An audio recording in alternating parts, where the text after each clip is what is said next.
Bonjour tout le monde, j'espère que vous vous portez bien. Une nouvelle leçon de vocabulaire sur le sens propre et le sens figuré. Sens propre et sens figuré relèvent de la polysémie, c'est-à-dire multiples significations ou bien définitions d'un même mot. Il est important de savoir identifier les sens propres et les sens figurés.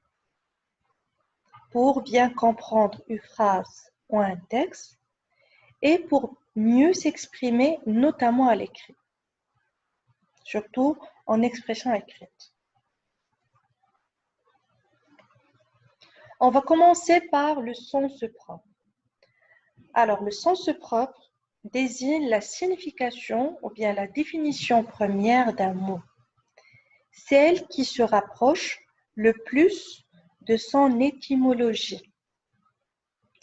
Il se rapporte également au sens concret de mots. Par exemple, j'aime beaucoup ces bijoux en perles. Le mot perle est employé ici en sens propre. Les alpinistes arrivent au sommet de la grande montagne. Également, le mot sommet ici est utilisé au sens propre. On passe au sens figuré. Le sens figuré d'un mot désigne sa signification imagée. Ça vient du mot image. Il est utilisé pour véhiculer un ressenti ou bien une impression. Il permet de dire les choses avec une certaine intensité et il correspond souvent à une comparaison. Par exemple, ce combattant est une perle. Le mot perle est ici utilisé au sens figuré. Il signifie exceptionnel ou bien qui mérite d'être choyé. Alors, vous remarquez que cette signification s'éloigne pas mal de la définition du départ, du mot perle au départ. Ce basketteur est au sommet de son art. Aussi, le mot sommet ici est utilisé au sens figuré. Il signifie maîtrise parfaite ou bien compétence irréprochable. La même chose, on est trop loin du sommet de la montagne.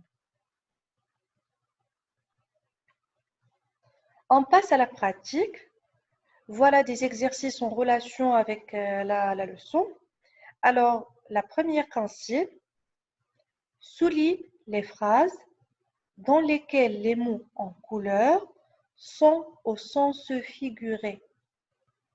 Papa a reçu un coup de téléphone. Le boxeur se défend à coups de poing.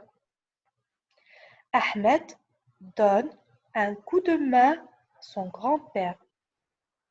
J'ai un coup de soleil sur le bras. Alors, vous allez souligner juste les phrases dans lesquelles le mot coup est au sens figuré. La deuxième consigne indique si c'est le mot couleur est utilisé au sens propre ou au sens figuré. Lola connaît sa poésie par cœur. Vous allez écrire à côté si le mot cœur est utilisé au sens figuré ou bien au sens propre. Le médecin écoute les battements de mon cœur. Vous allez faire la même chose. Le loup s'enfonce au cœur de la forêt. Le cœur est un organe du corps. Alors, devant chaque phrase, vous allez indiquer si le mot cœur est utilisé au sens propre ou bien au sens figuré. La troisième question et la dernière, vous allez relever l'intrus et chacun va expliquer le choix. Le dentiste soigne les dents. Les dents de la fourchette sont cassées. Le chat a des dents pointues. Alors, vous allez relever l'intrus, c'est-à-dire la phrase l'intrus, et vous allez expliquer pourquoi tu as choisi cette phrase. Voilà, c'est terminé et à la prochaine leçon. Au revoir.